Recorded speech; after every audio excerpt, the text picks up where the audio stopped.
Hi అండి, నమస్తే. Welcome to our channel. ఈరోజు రెసిపీ వచ్చేసి మునగాకు ఎగ్ ఫ్రై. ఈ రెసిపీ చపాతీకి, రైస్కి, సైడ్ డిష్గా చాలా బాగుంటుంది. ఒకసారి ఈ విధానంగా ట్రై చేయండి. రెసిపీ ఎలా ప్రిపేర్ చేసుకోవాలో చూద్దాం. ముందుగా స్టవ్ పైన ప్యాన్ పెట్టుకుని 2 టీ స్పూన్ ఆయిల్ వేసుకుంటున్నాను. తర్వాత 1/2 టీ స్పూన్ ఆవాలు వేసుకోండి. అలాగే 3 మీడియం సైజ్ ఉల్లిపాయలను చిన్నగా కట్ చేసి వేసుకుంటున్నాను. ఉల్లిపాయ కొద్దిగా సాఫ్ట్ అయ్యేంత వరకు 1 నిమిషం పాటు ఈ విధంగా మిక్స్ చేసుకుని ఉడికించుకోండి. అలాగే 4-5 ఎండుమిర్చిని కూడా తుంచి వేసుకుంటున్నాను. ఇక్కడ కారం పొడి కూడా వేసుకోవచ్చు. తర్వాత 1/2 టీ స్పూన్ పసుపును వేసుకొని మరొక 2 నిమిషాల పాటు ఫ్రై చేసుకోండి. తర్వాత మునగాకు ముందుగానే ఇడిపించేసి శుభ్రంగా కడిగి తీసుకున్నాను. 1 కప్ వరకు మునగాకు వేసుకుంటున్నాను. తర్వాత రుచికి సరిపడా సాల్ట్ని వేసుకుని మీడియం ఫ్లేమ్లోనే మునగాకు బాగా ఫ్రై అయ్యేంత వరకు ఫ్రై చేసుకోండి.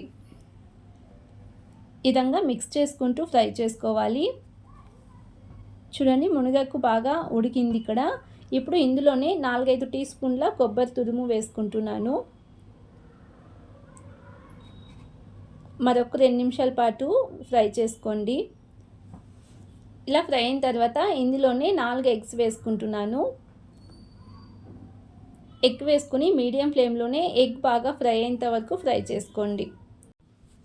ఎగ్ ఈ విధంగా బాగా ఫ్రై అయిన తర్వాత స్టవ్ ఆఫ్ చేసేసుకుని సర్వ్ చేసుకుంటే ఎగ్ మునగాకు ఫ్రై రెడీ అండి. ఈ విధంగా ఒకసారి మీరు తప్పకుండా ట్రై చేయండి. చపాతీకైనా, రైస్కైనా సైడ్ డిష్గా చాలా బాగుంటుంది. ఈ రెసిపీ నచ్చినట్లయితే ప్లీజ్ ఛానల్ని సబ్స్క్రైబ్ చేసుకోండి, లైక్ చేయండి, షేర్ చేయండి. Thank you so much watching.